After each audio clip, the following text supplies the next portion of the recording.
Kniha prísloví. Slovo príslovie sa zvyčajne vzťahuje na krátke a dômyselné úslovie, ktoré ponúka určitú formu múdrosti. Táto kniha je ich skutočne plná. Príslovia samotné sú takmer všetky v ústrednej časti knihy v kapitolách 10 až 29. V knihe prísloví toho však nájdeme oveľa viac, najmä v počiatočných kapitolách 1 až 9 a potom v závere v kapitolách 30 až 31. Kniha obsahuje úvod v kapitole 1, veršoch 1 až 9 a ako prvé si všimneme, že sa kniha prisudzuje kráľovi Šalamúnovi. Spomeňme si na príbeh v 1. kráľov 3. kapitole. Šalamún prosil Boha o múdrosť, aby dokázal viesť Izrael správne. Šalamún sa tak stal najmúdrejším mužom starovekého sveta. V 1. kráľov 4. kapitole sa dozvedáme, že napísal tisíce prísloví, piesní a zozbieral vedomosti o rastlinách a zvieratách. Šalamún bol zdrojom celej izraelskej literatúry múdrosti. Aj keď nie všetko v tejto knihe napísal on sám, práve u neho sa tradícia izraelskej múdrosti začala. V úvode sa hovorí, že čítaním tejto knihy môžeme získať múdrosť aj my. Pre väčšinu z nás múdrosť znamená poznanie, ale hebrejské slovo chochma znamená oveľa viac ako len rozumovú činnosť. Odkazuje aj na činnosť, čiže zručnosť alebo aplikované vedomosti. Preto sa už v 41. kapitole knihy Exodus hovorí, že umelci a remeselníci v Izraeli majú chochma. Táto kniha si teda dáva za cieľ pomôcť nám rozvinúť praktické schopnosti pre dobrý život v Božom svete. Toto sa spája s ďalšou kľúčovou myšlienkou v úvode, a to je bázeň pred Hospodinom. Bázeň neznamená zdesenie. Ide o zdravú úctu a úžas pred Hospodinom a našim miestom v tomto svete. Ide o morálne nastavenie mysle, ktoré si uvedomuje, že my nie sme Boh, a teda si nemôžeme sami určovať, čo je dobré a čo zlé, správne či nesprávne. Namiesto toho sa musíme pokoriť pred Hospodinom a prijať Božiu definíciu toho, čo je správne a nesprávne, aj keď nám to nevyhovuje. Tento úvod nás privádza k prvej hlavnej časti knihy, kapitolám 1 až 9, v ktorej ešte nenájdeme krátke trefné príslovia. Nachádzame tu 10 výstrah od otca synovi o tom, že by mal načúvať múdrosti a vypestovať si bázeň pred Hospodinom a podľa toho aj žiť. To znamená cnostný život, integritu a štedrosť, všetko vedúce k úspechu a pokoju. Otec tiež varuje svojho syna pred bláznostvom a zlými rozhodnutiami, ktoré budú plodiť jedine sebectvo a pýchu.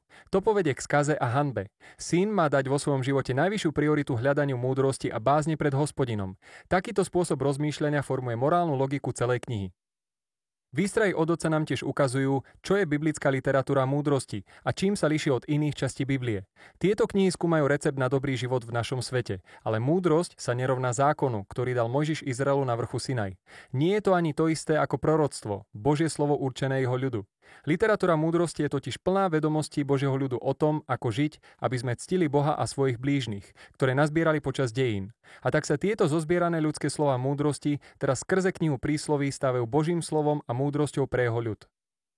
To sa spája s ďalšou vecou, ktorú nájdeme v kapitolách 1 až 9. Nachádzajú sa tu totiž 4 básne od Pani múdrosti. Múdrosť je tu poeticky zosobnená ako žena, ktorá vyzýva ľudstvo, aby jej venovalo pozornosť a hľadalo ju. Múdrosť hovorí, že je niťou látky, z ktorej je utkaný vesmír. Preto vždy, keď ľudia učinia správne rozhodnutia, spoliehajú sa práve na ňu. Keď vidíte, že niekto je štedrý, má sexuálnu integritu alebo presadzuje spravodlivosť, taký človek vždy čerpá z múdrosti. Tieto piesne od Pani múdrosti tvorivo a poeticky skúmajú myšlienku, že žijeme v Božom morálnom svete a dobrota a spravodlivosť sú objektívne skutočnosti, ktoré ignorujeme na vlastné riziko. Bázeň pred Hospodinom a život múdrosti je životom, ktorý je v súlade so základom stvorenia. Tieto dve skupiny výstrah od otca a piesní Pani múdrosti o tejto knihe vyhlasujú. Nečítame len dobré rady, ale čítame Božiu výzvu, aby sme sa múdrosti naučili od predchádzajúcich generácií. V ďalšej časti knihy, kapitoly 10 až 29, nachádzame stovky starovekých prísloví. Uplatňujú múdrosť a bázeň pred Hospodinom do každej oblasti života, ktorú si dokážeme predstaviť. Rodina, práca, susedstvo, priateľstvo, sex, manželstvo, peniaze, hnev, odpustenie, alkohol, dlhy, proste všetko. Všetky sú filtrované systémom hodnôt z kapitoly 1 až 9. Tieto príslovia sú všetky skutočne krátke a dajú sa veľmi jednoducho naučiť naspamäť. Práve táto časť knihy má byť zdrojom, ku ktorému sa opakovane vraciame. Z toho vyvstáva niekoľko dôležitých bodov, ako tieto príslovia čítať. Príslovia sú prirodzene hlavne o pravdepodobnosti. Ak máme bázeň pred Hospodinom a činíme správne rozhodnutia, okolnosti sa budú vyvíjať v náš prospech. Ak pred Hospodinom bázeň nemáme, správame sa bláznivo, náš život nepôjde až tak dobre. Toto všetko je pravda, ale neplatí to vždy. Privádza nás to k ďalšiemu bodu. Príslovia nie sú zasľúbeniami, nie sú vzorcami úspechu. Napríklad, bázeň pred Hospodinom predlžuje dni, kým roky bezbožníkov sa skracujú.